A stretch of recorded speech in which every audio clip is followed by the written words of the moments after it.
सुप्रभात भवन्तु। आज हम अपनी कक्षा में करने वाले हैं गिनती 1 से 50, वो भी संस्कृत भाषा में। हिंदी में अंग्रेजी में तो हम सब लोग कर ही लेते हैं, हिंदी में भी बहुत कम करते हैं बच्चे, मगर अंग्रेजी भाषा में सब कर लेते हैं। और संस्कृत में तो मैम ने 1 से 20 तक सिखा दी, तो उसके बाद आप लोगों ने सीखी नहीं है, या कई बच्चे 5वीं कक्षा में नए हैं, उनके लिए तो 1 से 20 भी नई ही है। तो इसको ध्यान से सुनेंगे, इसका उच्चारण अच्छे से देखेंगे और उसके बाद इसको अपनी कॉपी में लिखेंगे भी और याद भी करेंगे, ठीक है।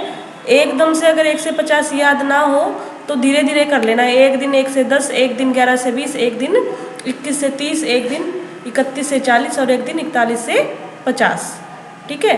और याद करने का तरीका तो आपको पता ही है, संस्कृत भाषा को कैसे याद किया जाता है, लिख लिख कर। आप ये सोचते हो ना कि जैसे और सब्जेक्ट याद हो जाते हैं हमें बोल बोल कर और ऐसे याद हो जाते हैं, संस्कृत ऐसे याद नहीं होएगी। संस्कृत को लिख कर देखना पड़ेगा तभी याद होगी। शुरू करती हूँ। एकः, एकः वन, द्वौ द और द के ऊपर औ की मात्रा बेटा, द्वौ टू,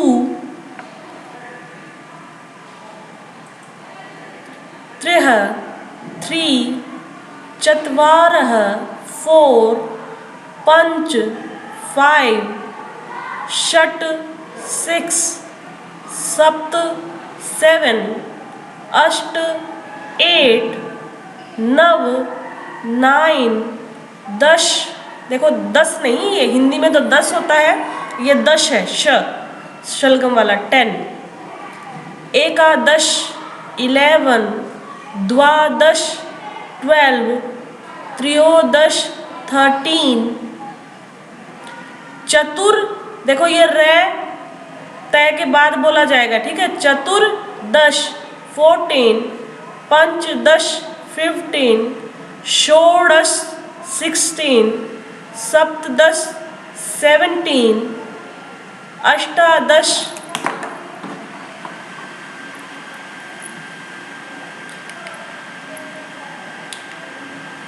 18, नवदश 19, विंशतिः 20, एकविंशति 21। ये यहाँ से आपके लिए नया है। देखो बेटा, विंशति को साथ लेके चलेंगे और उसके आगे 1, 2 इस तरीके से लगाते चलेंगे। बस कुछ ही ऐसे हैं जो थोड़े से अलग बनेंगे, मैं वो आपको बता दूंगी। एकविंशति 21, द्वाविंशति 22, त्रयोविंशति 23। देखो इसको ध्यान से देखो, ये बच्चों को बोलना नहीं आता। चतुर्विंशति, ये जो रे है ना, वह के ई की मात्रा के पास, उसको रे बोलते हैं और वो तय के तुरंत बाद बोला जाएगा। चतुर्विंशति 24, पंचविंशति 25, षट्विंशति 26, सप्तविंशति 27, अष्टविंशति 28, नवविंशति 29। देखो ये सारी हमने कर रखी, सिर्फ इनके पीछे विंशति लगा दिया और वो बन गया एक नया नंबर। और 30 को बोलेंगे हम त्रिंशत, त्रिंशत, उच्चारण पर विशेष ध्यान दें। अब 31, एक त्रिंशत, द्वात्रिंशत 32। ये इसको ध्यान से देखो, त्रिश, पहले त्रिश और फिर त्रिंशत, क्योंकि ये आधा है ना, तो यह के तुरंत बाद बोला जाएगा त्रिश त्रिंशत। आप माइक बंद करके बोल भी सकते हैं मेरे पीछे। त्रिश त्रिंशत 33,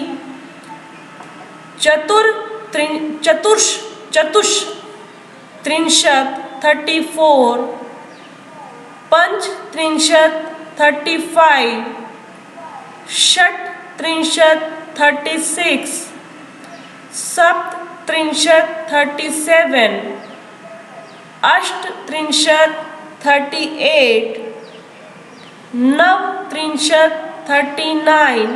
और अब 40 को बोलेंगे बेटा चत्वारिंशत, चत्वारिंशत 40, एक चत्वारिंशत 41, द्विचत्वारिंशत् 42, त्रिचत्वारिंशत् 43, चतुश्चत्वारिंशत् 44, पंचचत्वारिंशत् 45, षट्चत्वारिंशत् 46, सप्तचत्वारिंशत् 47, अष्टचत्वारिंशत् 48, नवचत्वारिंशत् 49 और अंत में है, ये तो सबको बहुत जल्दी याद हो जाता है, पंचाशत। पंचाशत 50। बेटा जी ये थी गिनती या गणना जिसको संस्कृत में बोलते हो आप लोग 1 से 50, और इसको आप याद भी करोगे और अपनी कॉपी में लिखोगे भी। लिख तो लेना सारी, अगर याद करने में मुश्किल होती है तो वीडियो को प्ले करके एक बार सुनना कि मैम कैसे बोल रही हैं। तो शुरुआत में 1 से 10, उसके बाद 11 से 20, इस तरीके से 10-10 करके आप पहले याद करोगे और फिर लिख लिख के इसकी प्रैक्टिस करोगे। धन्यवाद।